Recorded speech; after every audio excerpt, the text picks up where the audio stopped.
नमस्कार। मैं डॉक्टर ऋतु सिंह आपका अपने चैनल अर्थात में स्वागत करती हूँ। आज हम मिलेंगे हिंदी के प्रसिद्ध व्यंग्यकार रविंद्रनाथ त्यागी से। रविंद्रनाथ त्यागी का जन्म 9 मई 1930 को हुआ था। आप हिंदी के प्रसिद्ध व्यंग्यकार और लेखक हैं। ये लेखक ही नहीं बल्कि कवि भी थे। इनकी रचनाओं में एक गहन प्रखर व्यंग तो मिलता ही है, साथ ही साथ विनोद का स्वर भी दिखाई देता है। हरिशंकर परसाई, श्रीलाल शुक्ल और शरद जोशी की परंपरा में इनका नाम लिया जाता है। 1998 में इन्हें राष्ट्रीय शरद जोशी सम्मान से नवाजा गया था। आइए हम सुनते हैं लेखक की लिखी एक व्यंग रचना जिसका शीर्षक है अपने पुत्र के नाम एक खुला पत्र। प्रियवर, अब तुम्हारी शिक्षा पूरी हो गई। अब तुम्हें जीवन का सच्चा संघर्ष झेलना है। दस्तूर के मुताबिक पिता होने की हैसियत से मैं तुमसे उम्र में बड़ा हूँ और इसी कारण मैं तुम्हें सलाह देने के अपने हक का फ़ायदा उठाना चाहता हूँ।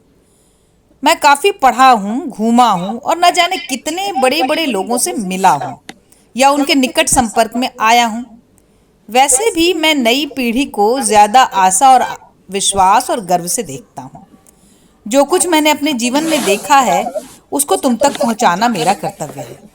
आशा है कि तुम मेरी नसीहतों को याद रखोगे और उनसे फ़ायदा उठाओगे। मेरी पहली नसीहत यह है कि इब्ने इंशा उर्दू की आखिरी किताब के मुताबिक यह तुम पर निर्भर रहता है कि तुम ज़्यादा पंडित और विद्वान बनकर मात्र नवरत्न के पद पर ही पहुँचो या बेपढ़ा रहकर शहंशाह अकबर की भांति हिंदुस्तान के मालिक बनो। जब भी समय मिले इस चिरंतर और ऐतिहासिक तथ्य पर जरूर विचार किया करो। यह स्थिति आज भी ठीक वही है जो 500 वर्ष पहले थी और भविष्य में भी इस कटु सत्य पर कोई आँच नहीं आती दिखती। मेरी दूसरी नसीहत यह है कि तुम कपड़े हमेशा शानदार पहनना। तुम्हारी आत्मा को आंकने के लिए किसी के पास समय नहीं है। जाहिर है लोग बाग जल्द देखकर ही किताब खरीदेंगे और एक बार खरीदने के बाद वे कभी नहीं पढ़ेंगे कि किताब के अंदर लिखा क्या है। जो कोई भी तुम्हें महंगी कीमत पर खरीदेगा वह हमेशा यह कोशिश करेगा कि तुम बड़े आदमी बनो। अपनी खरीद को सही साबित करने के लिए वह हमेशा तुम्हारे गुणों को ही देखेगा और उन्हें ही बाकी लोगों को दिखाएगा। तुम्हें इससे ज़्यादा सुरक्षा और कहाँ मिलेगी। मेरी तीसरी नसीहत यह है कि अपने निजी सचिव के स्थान पर हमेशा किसी शोक, हंसमुख और स्मार्ट लड़की को ही रखना। ऐसा करने से तुम्हें परम सुख की प्राप्ति होगी और बहुत से कठिन काम पलक मारते ही सिद्ध हो जाएंगे। मेनका, तिलोत्तमा और उर्वशी अभी भी जीवित हैं। वे तुम्हारी रक्षा करेंगी। मेरे इस कम कहने को ज़्यादा समझना और इस सलाह का पूरा फ़ायदा उठाना। मेरी चौथी नसीहत यह है कि अपने चपरासी को अपने सगे बाप से ज़्यादा बड़ा समझना। सचिवालय या प्राइवेट फर्मों में भी तुम्हारी प्रतिष्ठा स्थापित करने में जितनी मदद तुम्हारा चपरासी करेगा उतनी मदद सरकार का सचिव और फर्म का मैनेजिंग डायरेक्टर भी नहीं कर सकेगा। मेरी पांचवी नसीहत यह है कि जनता के चुने हुए प्रतिनिधियों को और प्रेस वालों को हमेशा अपना बनाकर रखना। जो नेता और पत्रकार चरित्रहीन हो उनकी अतिरिक्त इज्जत करना। वे वक्त पड़ने पर तुम्हारी मदद कहीं ज़्यादा करेंगे। मेरी छठी नसीहत यह है कि स्टाफ यूनियन और वर्कर्स यूनियन के पदाधिकारियों को राष्ट्रपति से ज़्यादा सम्मान देना। स्टाफ में यदि सौभाग्यवश कोई हरिजन या अनुसूचित जाति का व्यक्ति हो तो उसे तो अपने उपर्युक्त सगे बाप से भी ज़्यादा इज्जत देना।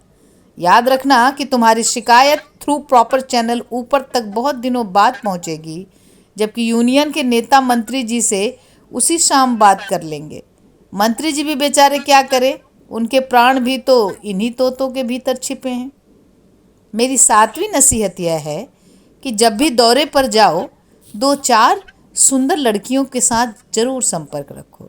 सुंदर वस्तुओं की उपेक्षा करना भगवान का अपमान करना होगा। मेरी आठवीं नसीहत यह है कि अपने वरिष्ठ अधिकारियों को हमेशा प्रसन्न रखना। आमतौर से इन लोगों को पुरानी शराब और नई लड़कियां ज़्यादा पसंद आती हैं।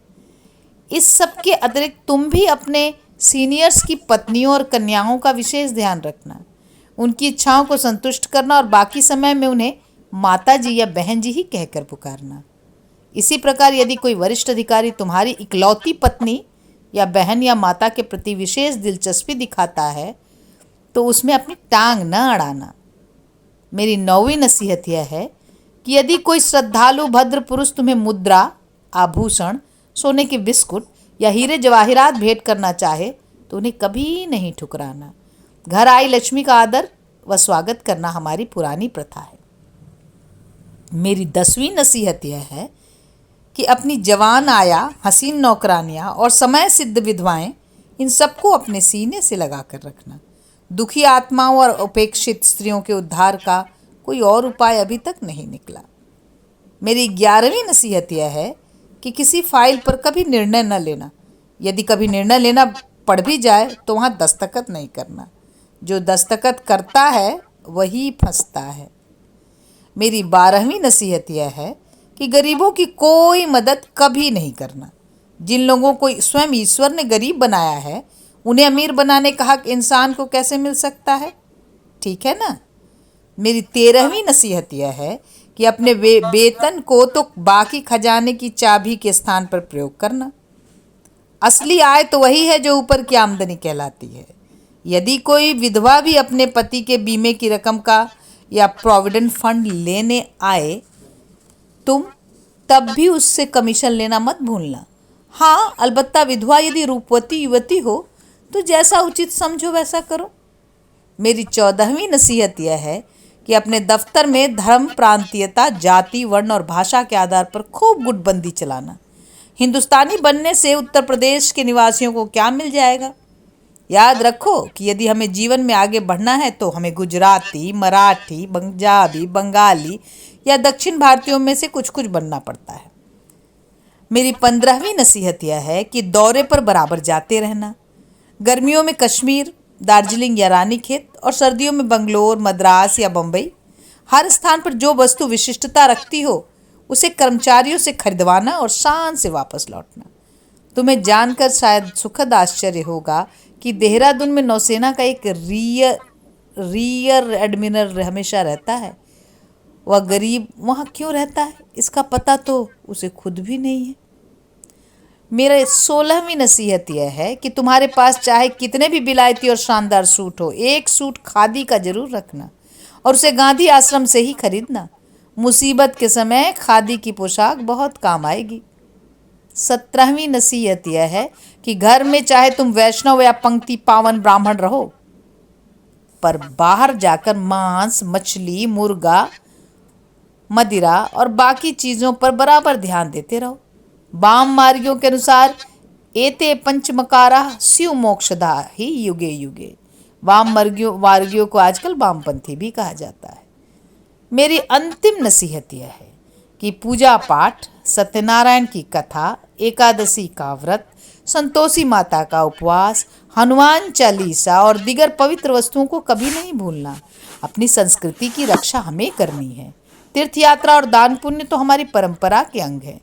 यदि यह धर्म न हो तो हम में और जानवर में फर्क ही क्या रह जाए? धर्मेण हीना पशुर्भी समाना। बस आज इतना ही। बाकी फिर रात गहरा हो रही है और मुझे नींद आ रही है। तुम्हें पता होगा कि लॉर्ड चेस्टरफील्ड अपने प्रिय पुत्र को ऐसे ही पत्र लिखा करते थे। लड़के पर उन नसीहतों का इतना जबरदस्त असर पड़ा कि वह एक नौकरानी के साथ यूरोप भाग गया था। मेरा जो कर्तव्य था वह मैंने पूरा कर दिया। आगे तुम और तुम्हारा भाग्य। हिंदी के एक कवि हैं जिनका नाम अज्ञेय है।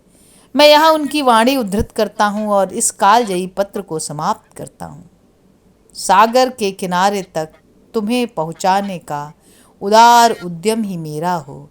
फिर वहाँ जो लहरें हों, तारा हो, सोनतरी हो, अरुण सबेरा हो, वह सब ओ मेरे वर्य तुम्हारा हो, तुम्हारा हो, तुम्हारा हो।